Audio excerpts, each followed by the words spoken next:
Thank you. Thanks for the introduction. You guys should feel free to stop me or ask questions. I'm happy to discuss any of the stuff in the talk. First, I was going to start out just to give you kind of a description of the various things that I do in my research program, and then I'll get right to the global local incompatibility work that I've been doing and cover a couple of studies that I've run. So this might look familiar to some of you guys. So I study decision making, and a lot of the work that's been done in decision making has often focused on this idea that choices are represented by outcomes, the probabilities of the outcomes, and then you can make a decision between these two things. And so I diverged from the classical decision making thing to really say that decisions often look like this. And I really wanted to know how we removed the fog, how we actually figured out that we were making a decision in the first place, right? Without somebody presenting a very clean, clear choice before us in terms that, frankly, I'm not even sure people understand. Because I ran my first decision-making study, and it looked like this, and my participants had no idea what I was asking them to do. And so it becomes even worse when you start to think about the fact that we're making our decisions based off of input that we're getting from, say, the scientific community, from the government, from any kind of trusted source. They can come in many different forms. We can receive words, which we talked about earlier with some people, that might not mean anything to us, or that we could redefine. We might get probability distributions or histograms. A lot of people aren't trained in understanding. And the outcomes could be any kind of range of things that we're not really sure what they might be. And so my work has really been about how do we take a whole cloud of experiences and just really try to see through that cloud and figure out what we're facing, how do we resolve uncertainty, and how do we make choices in this kind of way. It's been very difficult to study, and the people who study decision making in the clean way tend to really frown upon this kind of work because it looks a little bit messy and it can look a little strange from time to time. And so in my research program, what I really thought about are these four basic things: interpretations of scientific uncertainty, how the informativeness of aggregating opinions can actually be affected by the thing that we're trying to understand, how experiences with choice options can actually be misleading. And what really surprised me is that when I tried to study these experiences with choice options, I actually found that there were some deep methodological issues, that in fact it was the researchers themselves that were having a hard time figuring out what the people who were doing the studies were doing. In fact, most of the results that they got, I believe, were just statistical artifacts of distributions of what people were viewing from the choices that they were trying to make. So I've been building lots of methodology to try and strengthen this, which has led to some work that I've been doing on attempting to estimate parameters from models by understanding the choices that are being presented to people and whether or not those choices can actually reveal an underlying preference at all. And then finally, what I'll talk to you guys about today are how people form judgments or attitudes about choices and how they think about uncertain information and how it might apply to them when they're attempting to make decisions. In doing this, I tapped on a lot of things I never thought I would use, but I basically have reframed the environment in terms of how much information it contains, analyzed that information content, and then looked at what could be learned from observations of information. So I've used things like measurement theory, classical test theory, information theory, which I'll talk to you guys a bit about today. But I've also leveraged things from the lens model, the signal detection theory, and other types of theories of perception and choice. And then I've also used a lot of different types of statistical modeling to try and capture different types of processes in different ways. So I have this paper that I wrote about compositional data analysis, which I'm assuming that nobody's heard of. That's why I wrote the paper, so this is good. And way back in the day, psychologists used to collect something that required people to put in different bins their answers and separate them apart. So the bins would all be correlated with each other. And statisticians from geology actually invented a way of analyzing that data, which I also think is directly relevant to anybody's perceptions of probabilities, which always have this kind of constant sum and have to trade off on each other. So I wrote a paper on that as well.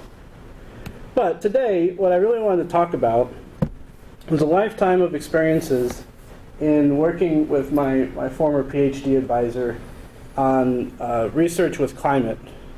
And the responses that I would get from audiences where they were confident and entirely certain that they knew what the Earth was doing.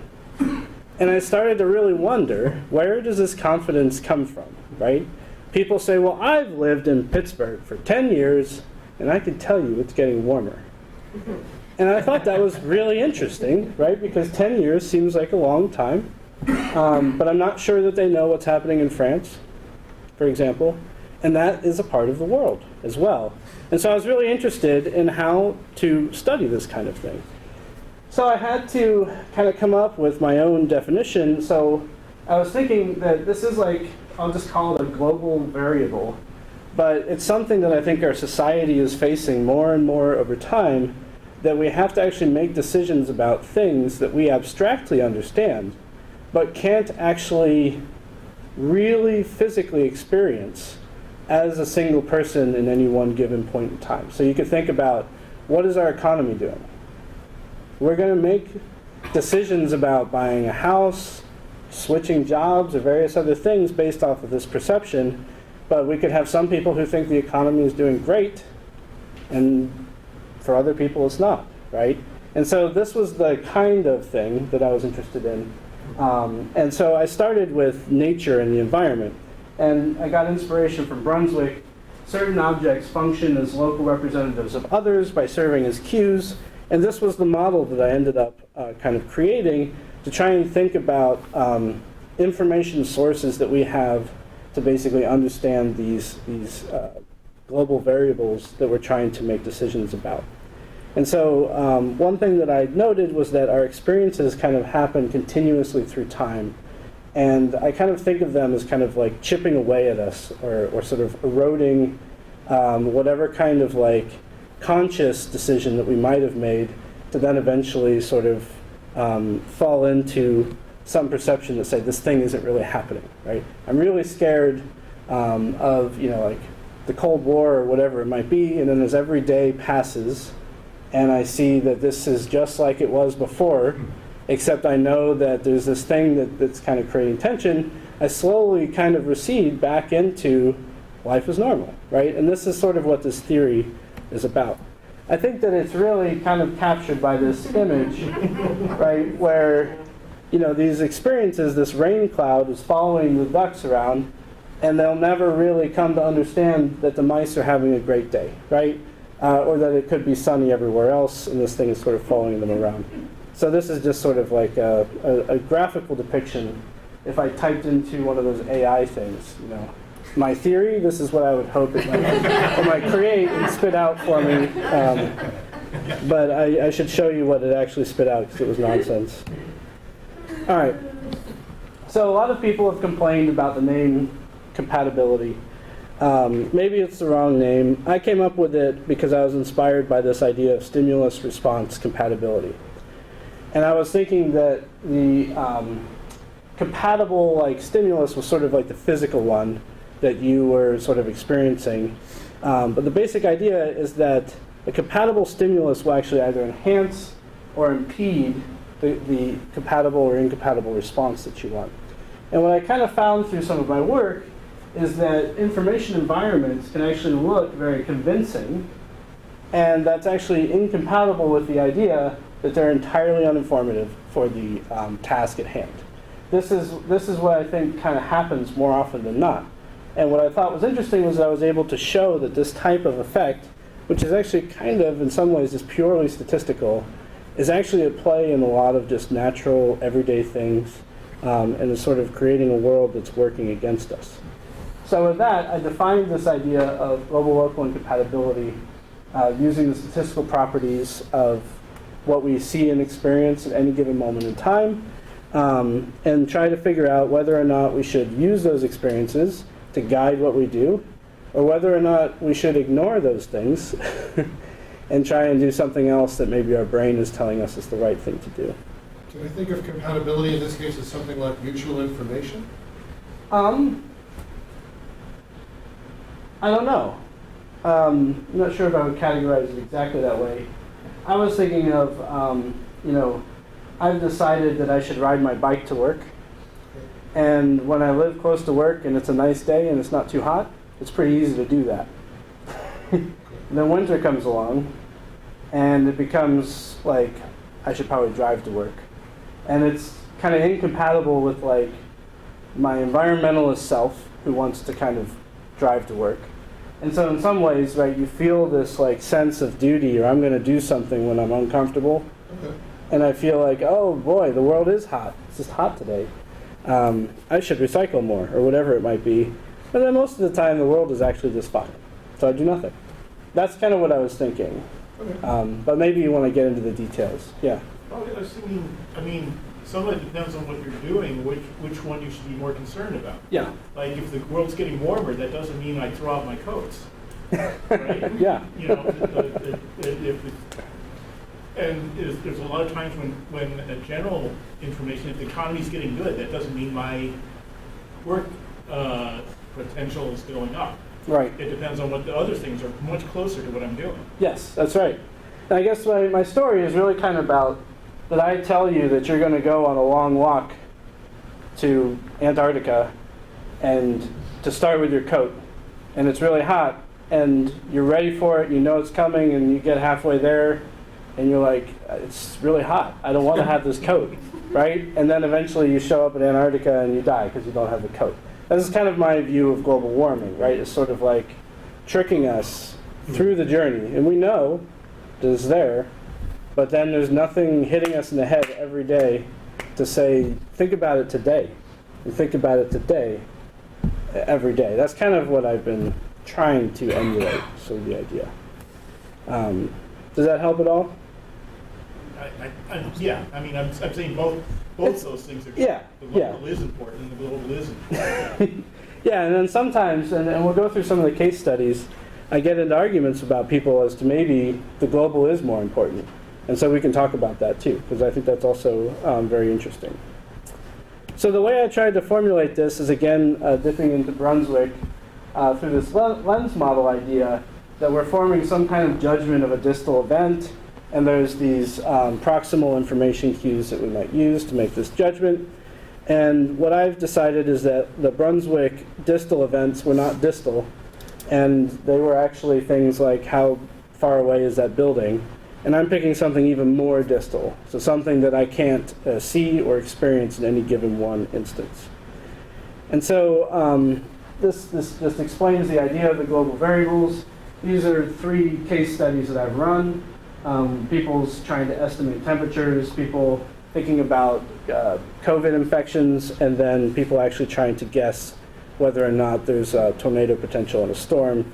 They can't see or know all of the information that's needed, so they need to generalize from a subset of information. What's also interesting is that they have experts at the same time telling them the information that they need. And that's why I got interested in this, is that there's like a push and a pull between the 2 different things. So I defined the local perspective through sort of like cognitive ecological paradigm, is basically this idea that we're sampling from cues that exist in the environment, but we're really just using cues that we believe either look like or represent the object that we're attempting to understand, and that we can actually see, and that we can know what they are. And so sometimes we might look at the wrong cues because we think that something is related to something else, but it really isn't. But we don't even need that for people to actually have bad judgments. You could actually be looking at the right cues as well, but just not looking at enough of them. And so I compare this to a global perspective, which could be defined in multiple ways, but I really define it as this idea of taking into account every single valid cue that you might have access to, and comparing the judgment that you might reach to that. And then that leads me to, any good theory can be represented as a configuration of circles and squares and arrows. And so that's what I've decided to create as well. The editor said it wasn't a theory until there was one of these. And so my idea is that this global variable can kind of exist differently through its massiveness. And that's kind of represented by the interval A here. And an incompatible local perspective basically serves as a magnifying glass to basically just show you some small part of it at any given moment in time. And so somebody had asked me, well, what would a compatible local perspective be? And it would actually be one that really shows you maybe fewer samples, but the full collection of what actually could be experienced at any given time. So I teach a class on decision making. I was teaching my students about this.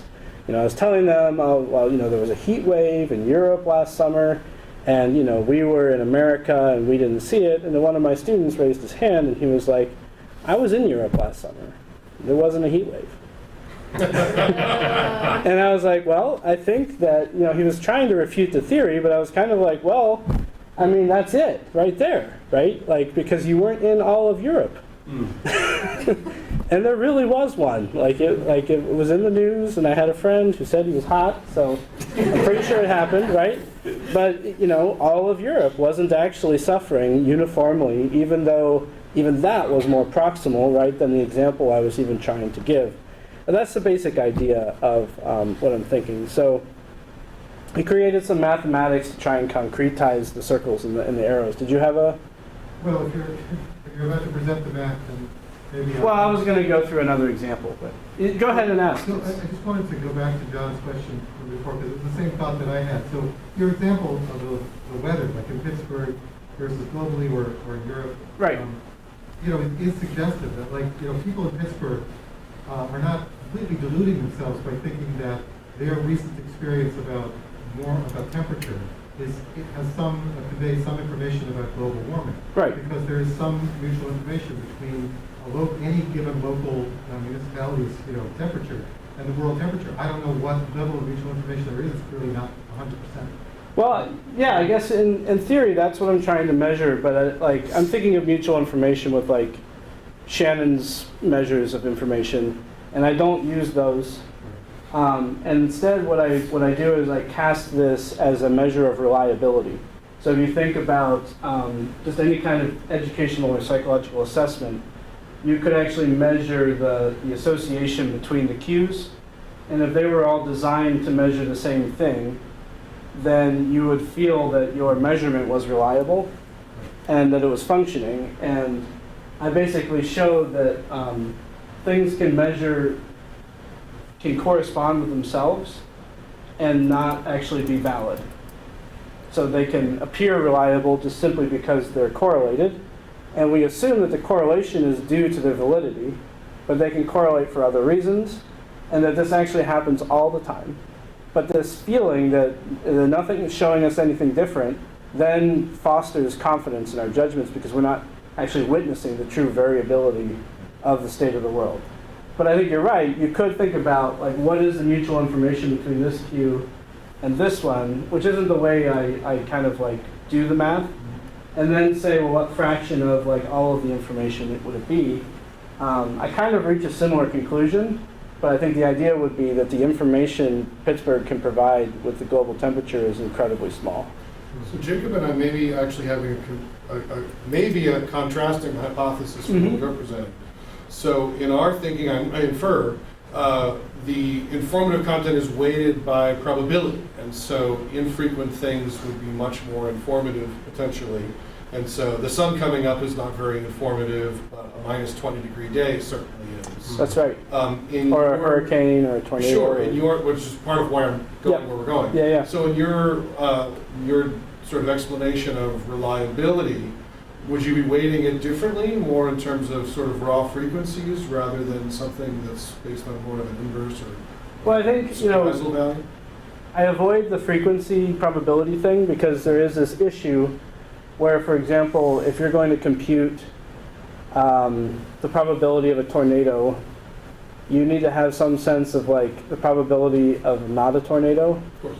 And nobody can count all of those days. This is actually an issue that the meteorology community has with creating a signal detection model for warning, is that they don't know the base rates of the two things. And so that creates I think maybe a model that requires more specificity than I have. And so I'm using this reliability as something that can be applied without knowing the ground truth. Right. Does that make sense? So I'll show you how I do that. Okay. Yeah, so I don't need to know what the right answer is. I need to know, like, is the world showing me something that seems predictable? And if it is, then I'm going to make predictions with it. Right. And if those predictions are completely unrelated to the thing I'm predicting, then that might explain that I could make, like, judgments about the global temperature with really high confidence and be completely wrong. That's the idea. I don't know if I'm addressing your question or not, but I think what you're describing is a way that could be done, and perhaps it's worth exploring. It's a specific way it could be done. Yeah, it's a specific Maybe it's a way. different way. So, So here's an example that came up to just kind of walk people through the philosophy of what's going on. So you have pretend you have like a reunion with some of your friends on the same date each year, and because it's the most interesting topic you could come up with your friends, you decide to talk about the weather. And you each come from your home, and you visit each other at this local place, and you're talking about, oh, it was so cold from where I came from. And your friends all say, oh yeah, it was so cold, and you're remembering each of these years, and you say, wow, 2020 was warmer than 2019. Or you can think of more years, and you could say, holy cow, there was this like really cold anomaly in 2021. Or you could say, well, these other years kind of show that 40 degrees is roughly the temperature that it should be, so that it's really neat that there was this warm spell kind of like followed by a cold spell. And all of this seems very like convincing and stable and good. You could have some other friend that you didn't talk to, but had you talked to him, then like what would you have concluded, right? Would you have been like, oh yeah, this is much colder? If they came from some other part of the country, say Colorado or somewhere else, and they're like, yeah, it wasn't any colder there than anywhere else, right? And then all of a sudden you start to realize, oh yeah, 2021 might not have been colder on average than any other place. And I'm attempting to basically quantify this effect is sort of the idea. It's a very simplistic representation at this point in time. If you have these variables that unfold, and if they're all correlated with each other, then as you see each trial and you see all that data, you start to feel like things are systematically going up and down, and that you can explain something more easily. Post hoc, looking back, you can connect the dots more easily. But when you start to see things that show you that things are messier than they are, then you have a more difficult time. And so, I'm not always talking to an academic audience, but I'm talking to one now. Think about when you first learned statistics. You went through all those crazy classes, and they said, I'm going to teach you about a t-test. They gave you a data set, and it worked perfectly with the t-test, because they picked a data set that would work perfectly with the t-test. And then your advisor sent you off to run your first study, and oh my God, it was like, this does not work at all. Like, it's like the data is way messier than my stats professor had ever led me to believe, right? And the distribution doesn't look normal at all, and there's all these crazy people everywhere, and like this just is so much messier than I can imagine. And I think that's kind of like the experience that people have, where when they're not collecting the data, they really start to think more deterministically, like this stuff is predictable, and I can figure this out, and I can make these judgments. It's a common finding from like the JDM literature, is that people find patterns in things where sometimes they don't exist. And so I was trying to think of a world that would facilitate our pattern making, but that we shouldn't be making the patterns. Because then that's leading us astray into thinking that when we don't see it get systematically warmer each year, then we say, well, that guy was wrong. The world's not actually changing temperatures. So that's kind of the setup for kind of how the model works. So in order to do this, this is kind of what I typically say is like the typical lens model analysis really looks at what they would call achievement, which is the match between Q utilization and how it functioned in the real world. And so I wanted to remove the kind of like necessity of having the real world truth. And so what I really was looking at is reliability of the variables that I'm kind of using to make my judgment.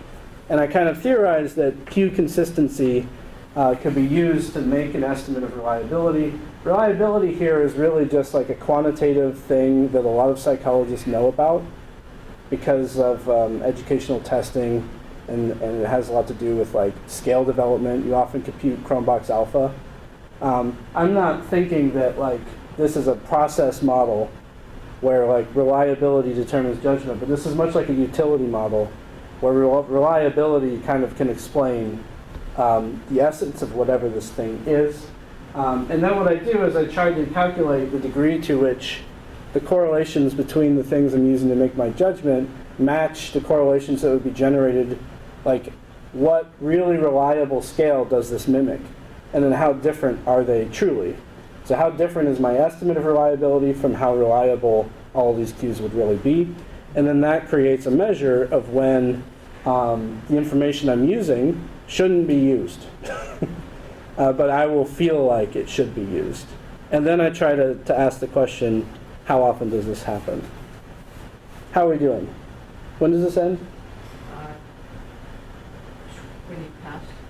20 past? Yeah, so 3:20. yeah, you All right, cool. 50 minutes, yeah. So I use classical test theory, which isn't something that people really use anymore, but I'm not using it for educational assessment purposes. So I gave a brief little like introduction to this. Do you guys, is this still a part of like training? I had a faculty member teach me how to use Fortran. 30 years after it was something that people used. And he also taught me about classical test theory. So I'm assuming maybe it's not something people learn anymore. And the idea here is that test scores have this realization of randomness. So any observation that I have, I'm looking for some kind of true score, which we call y. And then we basically acknowledge that there's randomness to this true score, so we add this error term. And then many years ago, psychologists or statisticians solved for this term that's really called the reliability coefficient, which is a squared correlation between x and the true score. And it actually equals the variance of people's true scores in the population divided by the variance of x. And when error is 0, then it's 1, because it's the variance of y divided by the variance of y, right? And then the more variance the error adds, right, this starts to go down. You can also think of this as like the r squared, right, in some ways for like regression. It's a squared correlation coefficient, it's the percent of error that can be explained about y. And so what you could do is they take these things they call parallel measurements, and the idea here is that you have a second x, you could call it x prime, and it has the exact same model. It's equal to y plus some kind of error. So if you correlate x with x prime, you can solve that it's equal to exactly the reliability coefficient. And so this serves as a proxy estimate for what the reliability of a measurement would be. And this is the underlying derivation of Cronbach's alpha, which everybody complains about. Do you guys hear complaints about Cronbach's alpha? And mostly because it doesn't work if the measurement model is not this, right? So just simply producing measurements, psychological measurements that correlate with each other, is not the definition of reliability, but producing different measurements of the same construct that correlate with each other is the definition of reliability. And so this is the basic idea that I'm using here in like learning this problem that we have with Cronbach's alpha. I basically kind of thought, well, what if people made the Cronbach's alpha error? And then it seemed to work out. So the way I've seen it in this building. The Scantron machine actually does that analysis. Yes, it does. And it's an error because the Scantron machine doesn't know if the different questions were trying to evaluate the same observed score, right? So that's interesting. I like that. I'm going to use that. I hope you don't mind. That's why I interrupted you. So the way I modeled this is I picture that people have a bunch of cues that they could use and that they just compute an average. I use an average in my model mostly because it turns out to be a very robust thing to do. And part of the way I've often done my work is I've created models that should be the best you can do and then show that they lead us astray, right? So I'm not worried about the case where people are using the cues wrong. I'm showing you what like a normative statistician would do with the data to try and like squeeze the most information out of it. Then, you know, if everything's working correctly, you get this reliability coefficient for the average of the cues. And what happens is that the amount of noise that occurs, right, in your observations shrinks as you start to average different independent realizations of the same random variable together. And so this is the famous Spearman-Brown equation. that basically shows you how the reliability for a test increases as you increase the number of items in the test. And it's a function of the average correlation between the items, if they're all measuring the same thing, and the number of items that you have in the test. And so I basically take the statistical properties of these individual items, I create an estimate for reliability, and then I create this index, which is a ratio of what is the true reliability of my observations divided by my estimate of reliability that's derived solely from the internal consistency of the information I have around me, right? And that's the basic idea for the model. You guys feel okay with this? Am I boring you to death? All right, cool. So then what it basically comes down to is what deviations from this model will lead us to the systematic pattern of overestimating reliability. The first and easiest one is just simply underestimating the error leads to this exact pattern. So believing in my ability to, say, interview somebody and how noisy my estimate of like how good of an employee they might be, if I just underestimate that error, I all of a sudden have this situation at hand where all of my assessments of their quality of character will be internally consistent, but I will just simply have underestimated the fact that had I interviewed them again 3 hours later, could have come up with a completely different idea of who they were, maybe through some change in their behavior or through some change in mind that affected their behavior, who knows what.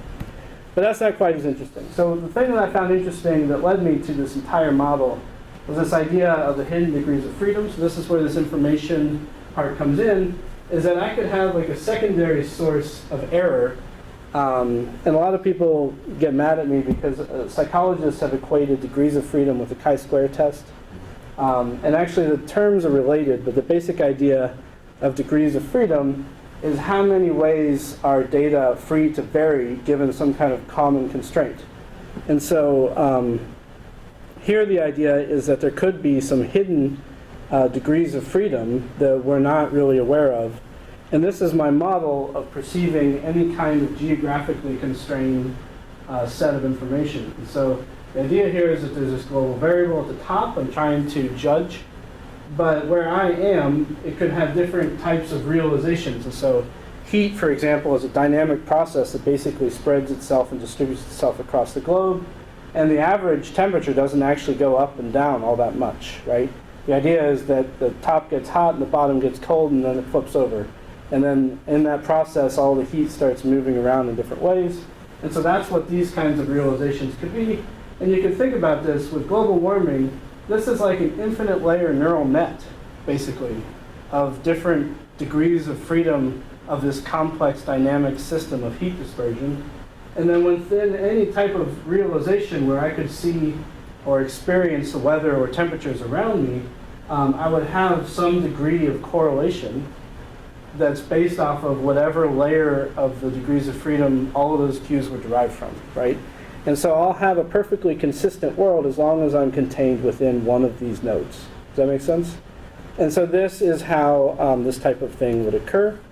You could solve for it mathematically, that just a very simple computation with just these averages and some fixed assumptions about variances, that as the variability in the degrees of freedom increases, my estimate of global local incompatibility starts to decrease. And so, full compatibility is when these are equal.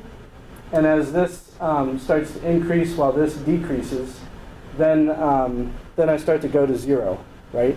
And so basically what it's saying is that as this number increases, this is like basically driving a ton of like false consensus around me through this basic simple pattern. Just led me to the realization that trying to guess any average of data would have this feature.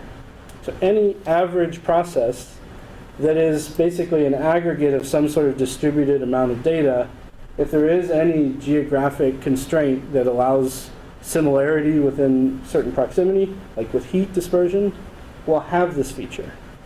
And I think there's a lot more things in the world like this than just the global temperature, but global warming was the only thing that a lot of people cared about, so I basically wrote my paper about that. People were wondering, does this really happen?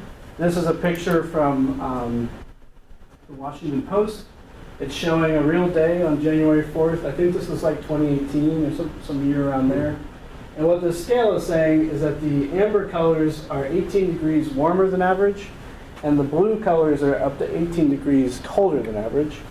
And you basically have this degree of freedom that I'm describing here, where if you were to combine these two halves of the country, you would be back at zero, basically, right? They're both kind of balancing each other out.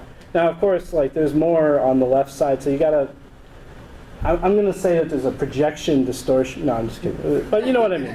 It's not down to the degree that this would really balance itself out.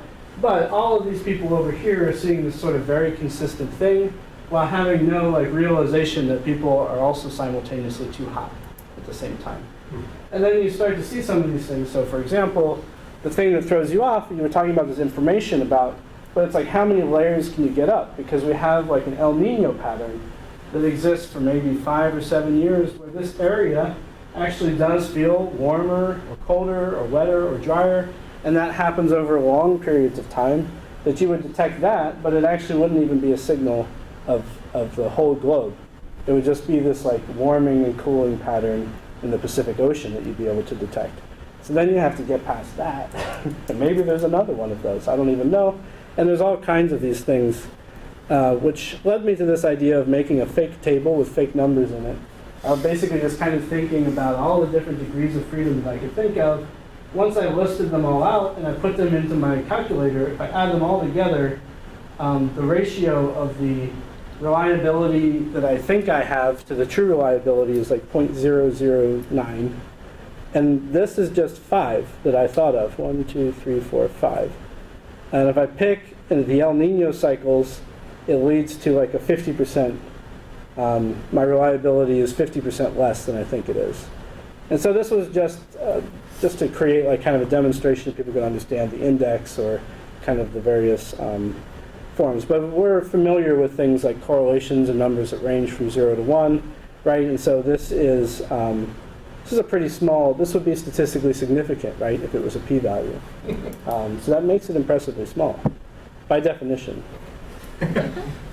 What do you think? Are you guys convinced? Well, that was easy. Should I skip the empirical demonstration? All right, so I decided to try and test this out. So my primary prediction was that geographic constraints would naturally create a global local incompatibility via the definition I described, and that what this would lead to was increased confidence in judgment, but reduced accuracy in judgment simultaneously. So this was quite a challenge. I thought about this for a long time.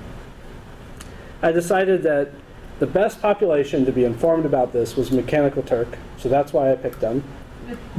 Just kidding. They were the cheapest and most available population. I could get 300 people within a day. And what I did is I did something that I feel like doesn't happen in a lot of like psychology studies. I took real weather data from NOAA, and I took a bunch of towers that had documented, I don't know what it was, like 30 years worth of a history of temperature readings.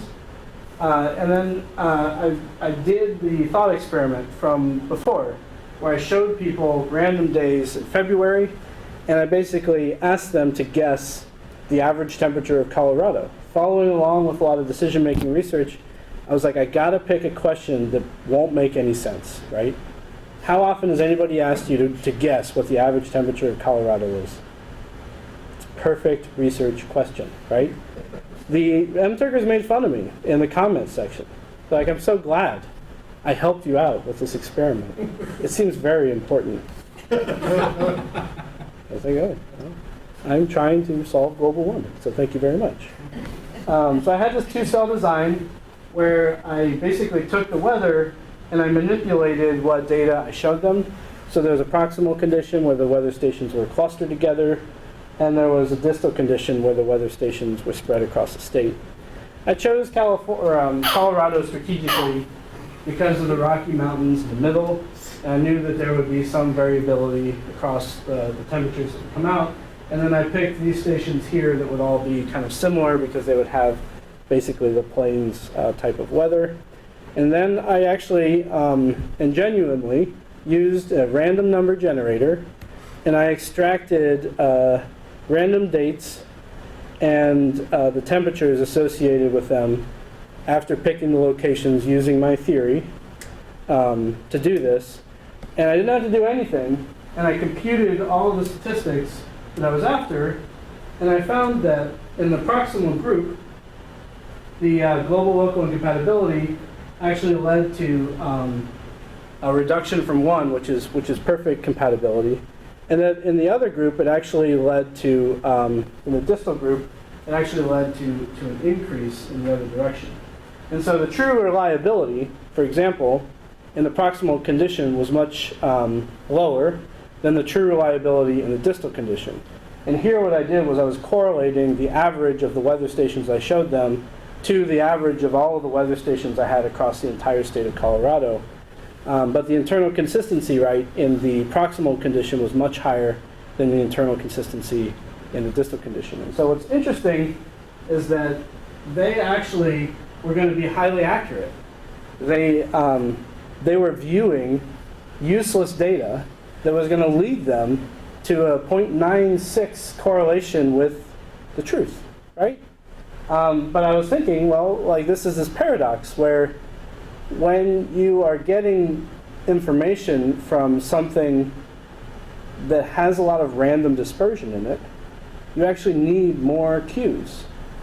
But it makes you feel bad when it doesn't look like it's all a coherent story.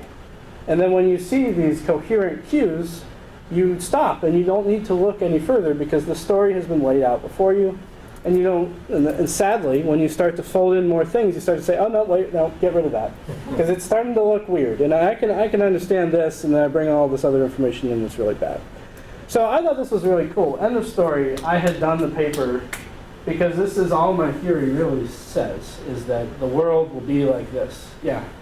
So, I'm sorry, before you get to the conclusion, I missed the step there. So right before you got to the Colorado experiment, you commented that you were quantifying reliability but also confidence. The reliability part I understand. Where does the confidence come from? Well, yeah, so that's why I said what I just said. This is all my theory is at this point, but I had this kind of out of the nether thought that if the information was consistent, then people would just be more confident. Feel more confident. Yeah. But I didn't have anything other than common sense or intuition to back that up. Mostly because people seek high Cronbach's alphas, and the editor accepts it when you just tell them your Cronbach alpha was high, right? And that was kind of like what I was using, was this idea that if the world looked consistent, I'll use it in my judgments. And if it looks scattered, I'll feel really bad about it. There's some other judgment and decision-making work that's talked about data aggregation that shows that people get really upset when they use data that isn't, that shows variability. And it makes them feel uncomfortable about making a decision. So for example, if you get a second opinion from a doctor and the two doctors say different things, it tends to make people upset and feel really unconfident in both the doctors. Whereas if both the doctors say the same thing, then they feel highly confident in the decision that they're about to make. That's kind of some of the stuff I was drawing on, but nothing in my theory at this point would say that it has to follow. So this is just an empirical test that I put forth. But I mean, it's a kind of standard idea that some of one's subjective confidence in knowledge of the outside world is really dependent on consistency among observers or consistency among observations from the observer.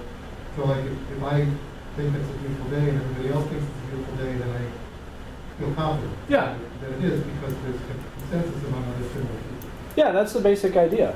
Yeah. And so I was thinking of, a typical like overconfidence study would say that there's some real answer to this trivia question I'm answering, and I would give some probability of getting it correct, and then they would measure that connection. And I'm wondering if I could somehow expand that type of research to other conditions where, say, I'm evaluating a student for something, or I'm evaluating a job candidate, and you give me information that's either consistent or inconsistent, and then I might guess whether you'd be over or under confident.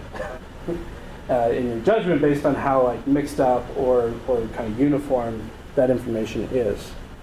But again, all of this kind of like, the premise of this is that people are ignoring the assumptions of the model, that these all have to be measurements of the same thing, and that they're assuming that the cues that they're using are valid, in which case I really did compute the average temperature from the cues I gave them. So they are valid, right? So it's really not about validity, but more about like this ecological reliability. Do I understand how noisy my data is, and do I understand that this data isn't enough to be able to make an accurate judgment? That's kind of like the narrow-minded framing I have right now. I'm hoping I can build out to like some of these ideas that you guys are talking about in the future. So I showed them the data. They gave me, they could pick, in case you were wondering, they could pick whatever scale that they wanted to work in, and all the stuff would be translated. But they would tell me a degrees temperature, and then they would indicate confidence from 1 to 5. Again, if you've ever run one of these studies, people don't usually know what this means to be confident. So I'm taking this with a grain of salt. So I found the results I was looking for, that in the proximal condition, the confidence ratings were just higher, distributionally speaking, than in the distal condition, but also that the proximal condition led to much more error-prone judgments. So people have made some demonstrations of this before. There's been some demonstrations of this paradox. What I thought was interesting was that I, as the experimenter, used natural stimuli, and it led to this, like kind of without me really needing to change it. And that was really what the process was about, and not necessarily like that you just have to have these 5 numbers in your data, or that you just have to pick these 3 locations. But the idea is that this is sort of like a natural phenomenon, and it's a weird task, but you can't imagine like it doesn't require an experimenter to create this situation. It sort of exists naturally. And you could take situations and apply these metrics to them and understand the strength of like how this might be leading to these various effects. So hopefully this wasn't like the most powerful demonstration, but it was sort of like a laboratory thing in many ways. In the paper that I wrote, I thought I was done after I wrote the theory, and the editor didn't like that. So I added the experiment. It's more or less an example that allows people to understand the theory a bit more so than any kind of like groundbreaking empirical demonstration of anything. So that is the basic idea, is that the temperature stimuli did all the work, and I created a theory to be able to guess that it would do all the work. And then I would, then you can kind of control everything once you can find these metrics that allow you to turn the dials. And so that's the basic idea. And I was getting really sad about global warming, because I was like, well, now I have to wait 100 years to really figure out like whether or not my research will actually make a difference. And then the pandemic struck, and I was kind of still thinking about global warming, and the press office at Carnegie Mellon actually had called me and said, you need to start talking about COVID. And I was like, well, I haven't been studying COVID. And they're like, well, tell me how it relates to this global local paper you just published. And I was like, well, I don't actually know yet. So I was like, I'll get back to you. So I started looking into it, and I started finding all these interesting things about COVID. And so one of them was this super spreading feature. And what I was realizing is that this was very complicated. People were trying to describe this to people, and nobody understood why it was important. But immediately I was like, wow, this is going to create a very strange geographic dispersion of experiences, and I'm kind of curious like what effect this really has. And so is this something you guys like heard about? It's like this idea that 20% of the people actually caused like 80% of the new infections. Is this something you guys were aware of? Because I wasn't sure if I like went down some nerdy like statistics rabbit hole where I was like, of course, everybody in the world is learning about super spreading.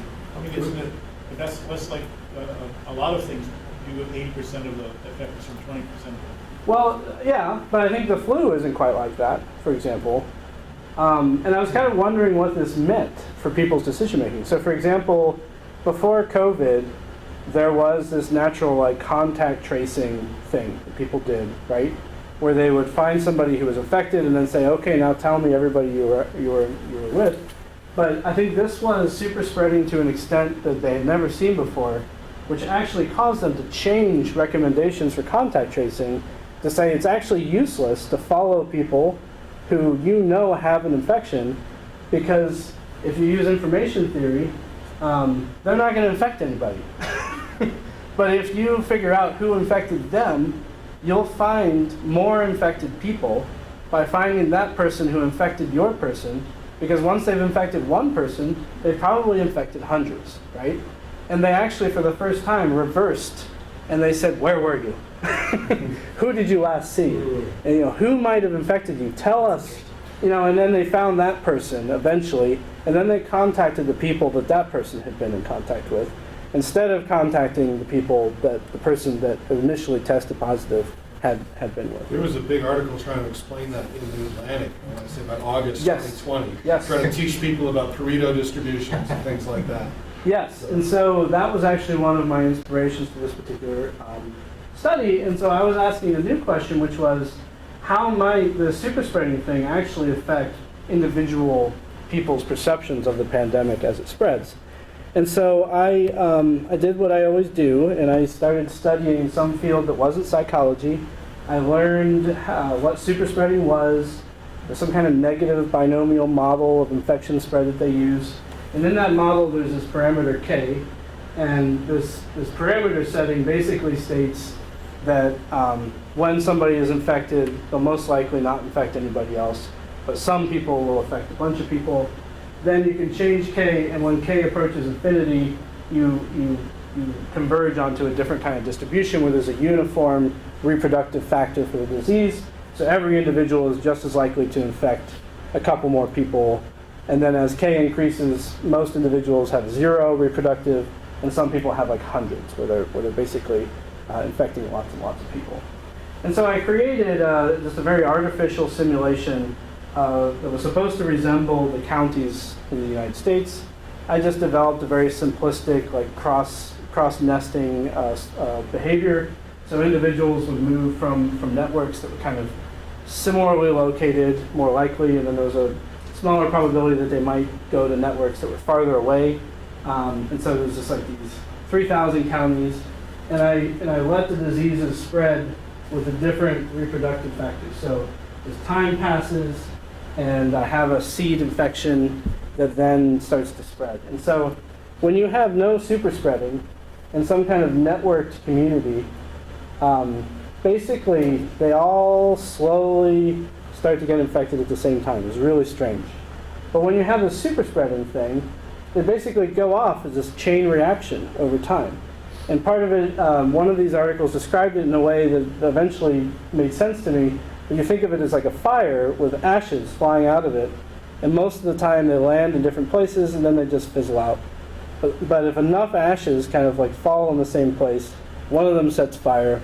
Once a super spreading event occurs in an area, then you have a really high probability that one of those hundreds of people is another super spreader themselves, and then it just takes off from there, but then it's kind of blocked by the end of the network, right? And it kind of just takes over that place. So this really explains the whole pattern of New York City, right? Having this just terrible outbreak that was so isolated, right? Which is so strange. When you think about when flu season comes around, it's not like, oh my goodness, New York City. It's kind of like, yep, everybody's kind of getting sick kind of all around us. And so I was like, okay, so this is, I can model this, I can have this geographic dispersion, and I can try and figure out how this might fit into my model.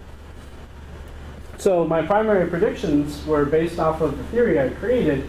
Super spreading would lead to highly variable infections across counties, and that judgments of the global infection rate would then actually have this sort of reduced judgment accuracy because of this, this issue that what they were experiencing wouldn't be a reliable indicator of some sort of global thing, but it would feel very consistent and similar to them.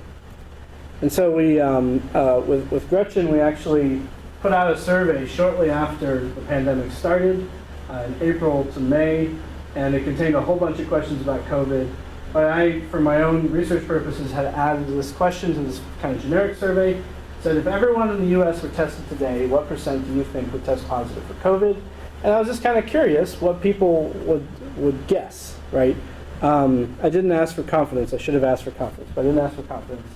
And then I had predictor variables, which included basically archival data, which we know now is incredibly inaccurate in many ways, but was one of the few instances where people were collecting data that we needed to actually understand something.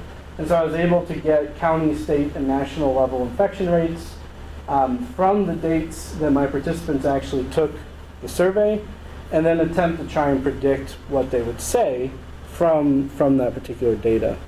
And so I don't want you guys to get upset, but we're going to relive a little bit of what was just a completely horrible time. This is the picture of the beginning of the pandemic. So the New York Times didn't have any data here. This is New York, basically taking off. And then our survey came out just slightly after that, where this line is indicating with the arrow, and then it lasted for a few days into May. And this was basically the situation that people were looking at. So I was analyzing basically this data as the naturalistic part, where I'm studying the environment. How much information does the environment provide? And so looking at the 50 states from the beginning of March to the date that the survey ended, this is that same curve, this black dotted line. This is the average national infection rate. And then the spaghetti plot are the different infection rates by state. And so this is showing you this degree of freedom, this variability across the different states and how this pandemic is unfolding. And then this entire scale of the state variance can actually shrink down to be this tiny little amount of the scale of the degrees of freedom across the counties. So the counties are just massively fluctuating from each other in a way that like the states are kind of like shielding people from. And so the national infection rate is actually just what looks like a straight line across the bottom. It's the same curve here, but the scale is magnified so much that it's just this flat line down at the bottom. And so I wanted to see what kind of effect this would have if I could link it to people's judgments. So people answered the question that I asked them. If you guys are into nerdy psychology phenomenon, this data is beautiful, like human judgment effects in it with round number biases, where people have spikes across the different round numbers that they would predict. There's this nice 50% spike that doesn't really fit into the distribution, right, of the full curve. It's got all of the fun parts of judgment data when people are trying to tell you a percent and don't really understand what it means. And so what I'm really interested in is the variance in people's judgments. And because this is one fixed point in time, increased variance is actually related to error in judgment, right? Because the infection rate isn't really fluctuating. And so what we would hope is that if everybody was accurate, they'd be all kind of pinpoint on what the real answer is. But because this survey measure isn't going to get a good absolute number, I'm not going to do any kind of MSE calculation, because I don't think that, I think I biased them with this question going from 0 to 1. The real answer is some tiny number. But what I really wanted to know is who would give higher numbers and who would give lower numbers, and if I could predict that, and if it was a function of this archival data.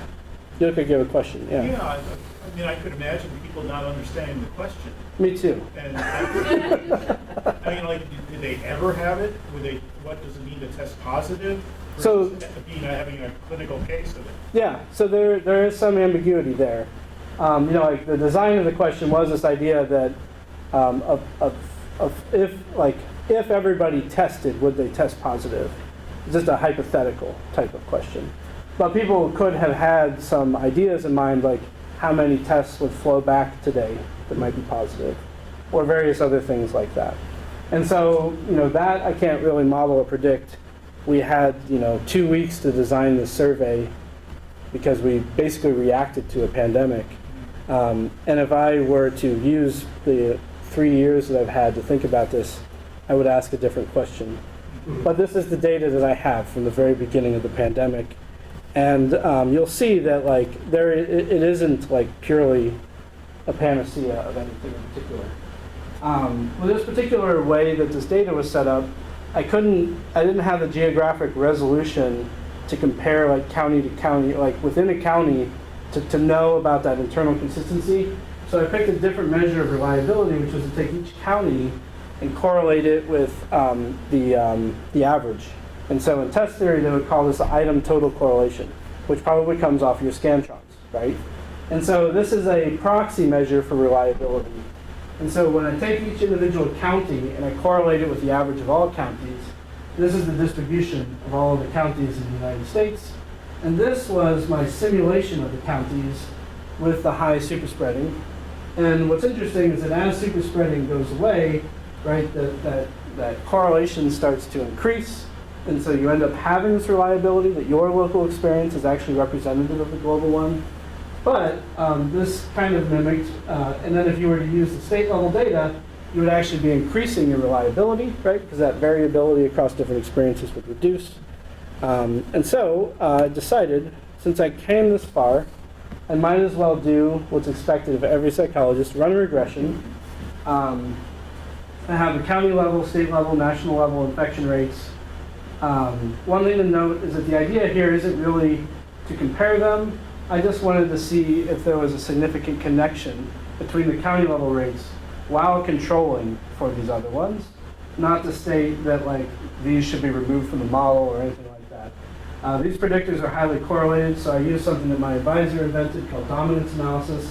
It's supposed to be robust to correlations between predictors, and it basically takes the R-square and partitions it across each of the predictors, accounting for like multiple combinations of models. And then I also added in here a couple of other variables, like people with chronic health conditions, whether they answered that they did or didn't in our survey, and then what their political affiliation is within our survey. And so what I found really interesting about this data was that when I asked them the question, I didn't show them the county level rate. I didn't even know what the county level rate was.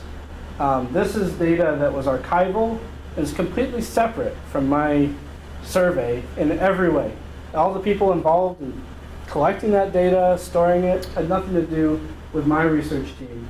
And so, yes, the R-squared is really small. These variables are incredibly noisy. The question I asked wasn't perfect, but I thought, man, there has to be an effect there if this is a robust correlation that's showing up within all of this kind of like these hurdles that I had to jump over. And it's just as strong as these political affiliation variables that we collected in the same survey. Like participants gave us this data, and they gave us their judgment about whether they thought the infection rate was high or low. And so these correlations aren't that strong either, but if you add their dominance coefficients together, they have an equal impact on the final judgment as the county level infection rates do. So that's my story there. All I claim to find with this is that variance in people's judgments is connected to the variance in the local infection rates. And the local infection rates weren't very reliable in terms of indicating global infection rates. And then on top of that, because of superspreading, the local infection rates aren't actually all that informative for your own risk, because the chance of your network spiking is actually a function of how many other networks are spiking and how many people might traverse to your network from that network. And so this created what I think is a very incompatible environment, right? Where people were looking around and saying, nobody's infected, I can relax. And that was the precise behavior that was going to lead to a super spreading event, because once you saw somebody who was infected, the chances were good that you got infected at the exact same time that they did. So there was no warning. There was no sick person that was going to, like a zombie, just kind of walk in front of your house and give you this clue that it was on its way, right? The only way to know was to know something about the global thing, which is what I think is really interesting, is that a lot of people get very angry with me when I say this. They're like, no, I still believe that if there's nobody infected around me, then my risk is low, right? And I say, okay, I'm not trying to convince you of anything in particular. But if it's a stochastic process that moves from location to location, then it is the only thing that matters, right? And it doesn't matter if there's people around you who are sick. because in fact, you may have missed the wave. You may have been lucky if you see them. It's already come through. So anyway, this was my analysis of COVID-19. Unfortunately, because everybody in the world wrote a paper about COVID-19, this has been filed in the folder of pandemic paper, but I actually kind of perceive it very differently. It was a theory I was thinking about anyway, and it really applied well to COVID-19. And I do believe that there was a big incompatibility between the environment and people's judgments, which I think kind of gives this wiggle room for all of this like political separation and debate, because if everybody can kind of see some version of the world that matches what they're looking for, then everybody can disagree very easily, right? Like they can find the location where there's no COVID. They can find the location where there is COVID. They can find the information that sort of supports whatever they want to believe. But I think this actually fosters this kind of disagreement that we see around a lot of these topics, like climate change and whether the pandemic is happening or not. I mean, obviously it needs to have the interest groups that want to diverge. But if all of the evidence was clear-cut and it agreed with reality and it had less noise in it, there would be less room to kind of fight and disagree, right? Because the evidence would be much clearer. So that's basically the story. This is right on time, right, with the end? Yeah, we have time for questions. Yeah. So I'm going to skip here to the end. So these are all these papers that I wrote, if you're interested, and email address, you can contact me. Thank you, guys.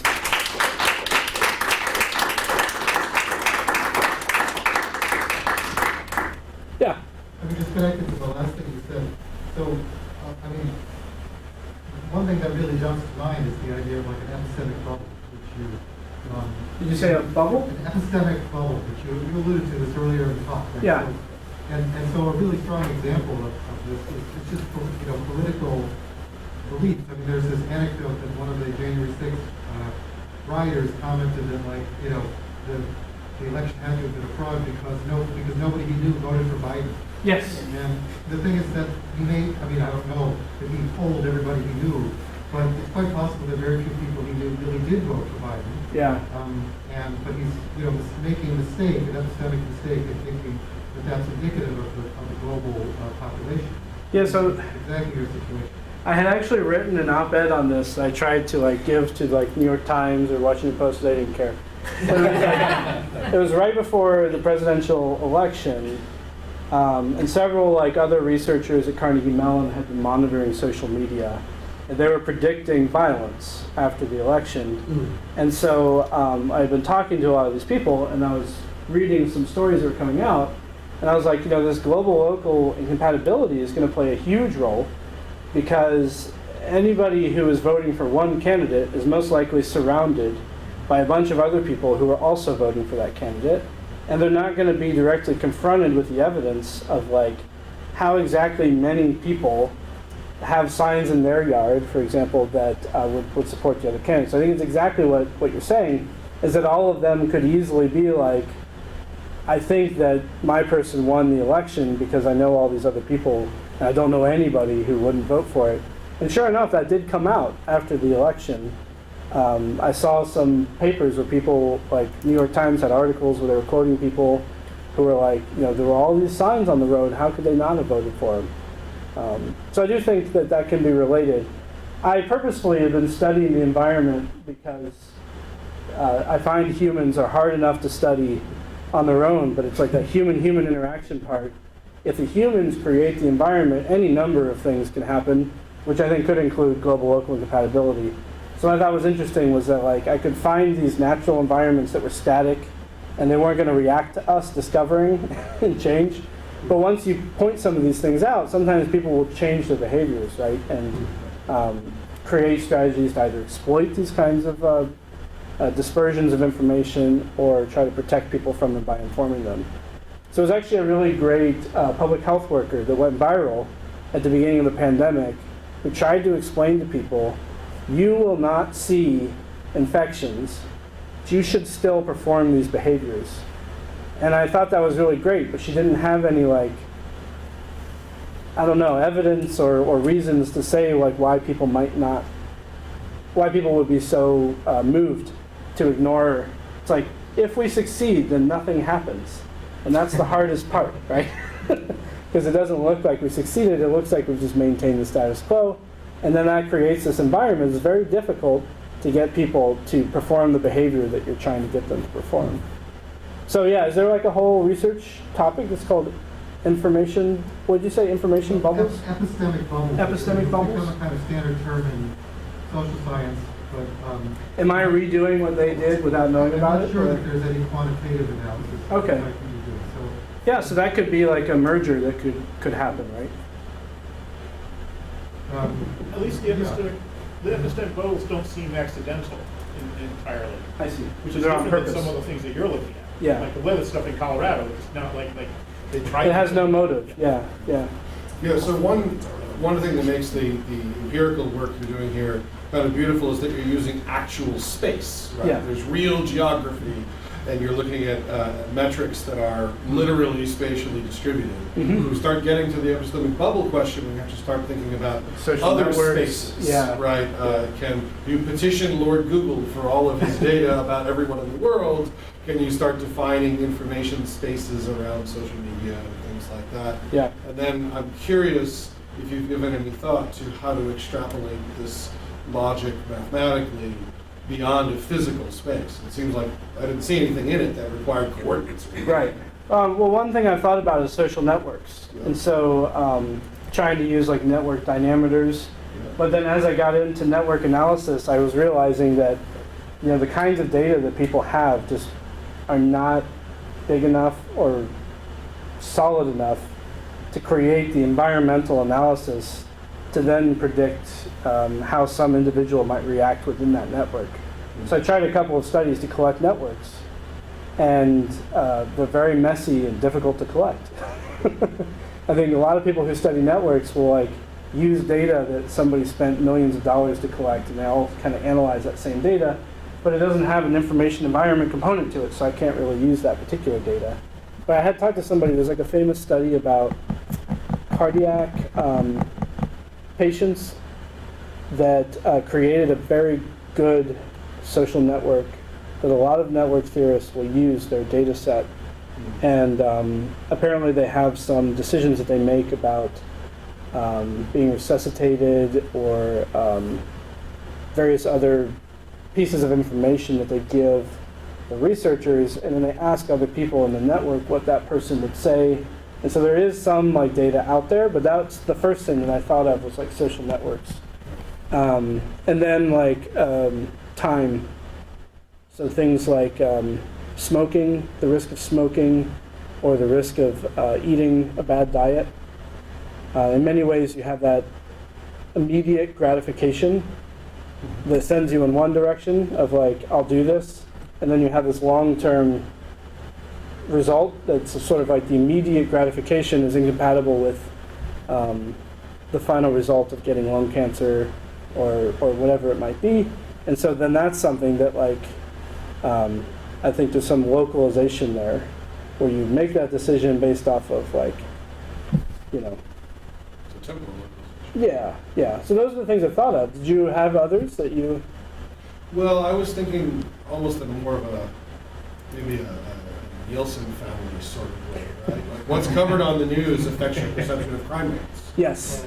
Things like that. Yeah. That may have, it's not a literal geographic model, but it probably could be used in some sort of. I think like Paul Slovic and a couple of JDM people have like they've developed heuristics for estimating the probabilities of events, and they've kind of tied it into the news.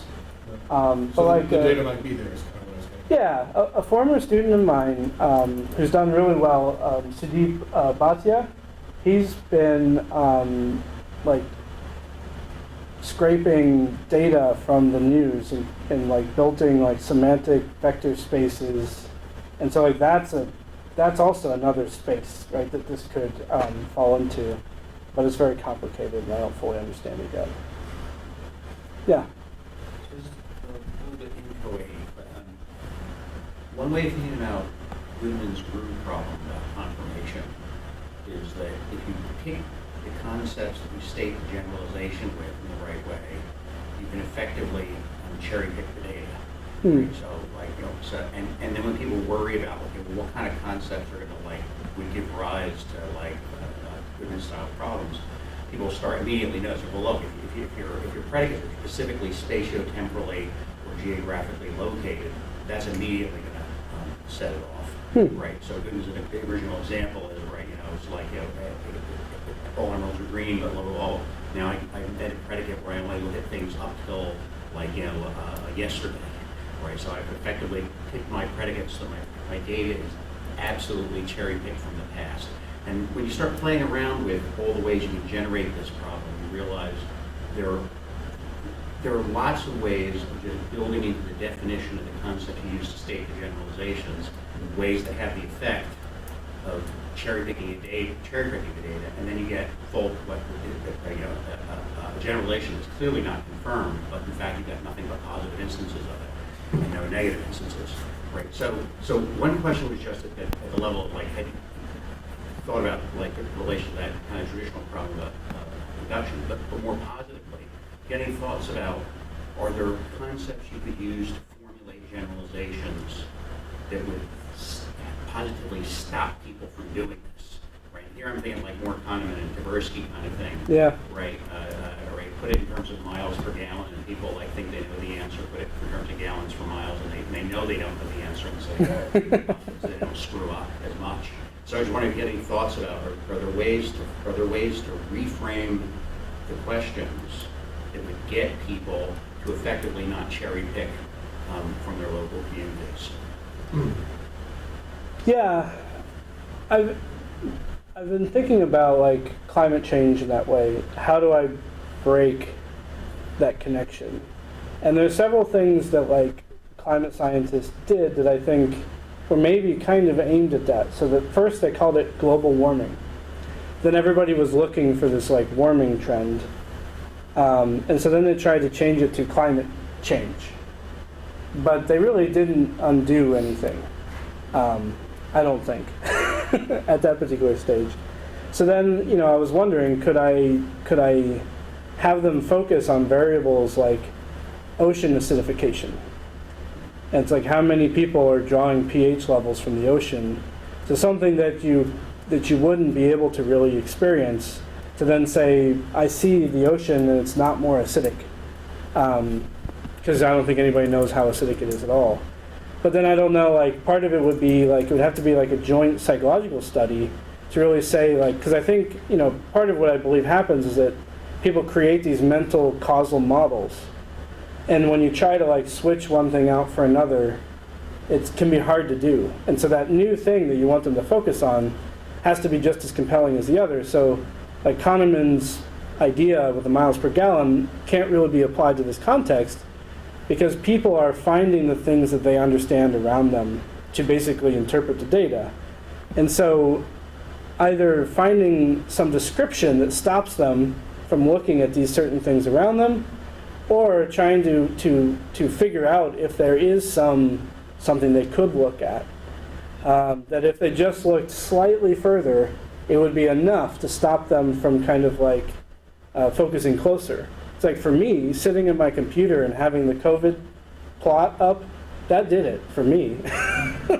I was scared, and I wasn't like trying to doubt anything. Those are the kinds of things that I've been thinking about, but it's really very difficult, because I think everybody is going to just naturally try and interpret whatever this new thing might be, and start latching onto the variables that seem the most appropriate. And I don't know how to redirect them after the initial formation has been created, right? Just final, but Yeah. one thing that just brings to mind, the thing that absolutely convinced me you cannot predict the stock market, despite reading all the research, was like playing with the graphs, where they say, here it is the facts. Here it is. You're staring right at the facts. All you have to do is type in when you would have bought and when you would have sold.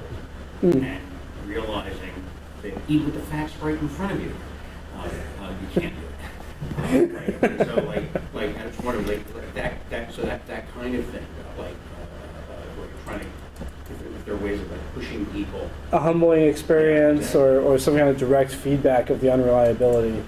Yeah, I mean, I think that would be part of the trick.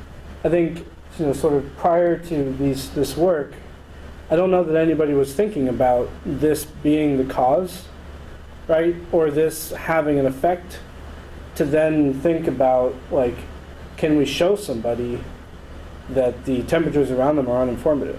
So I didn't realize that, like, some scholars that were around me just didn't understand what I was talking about because they thought they were informative.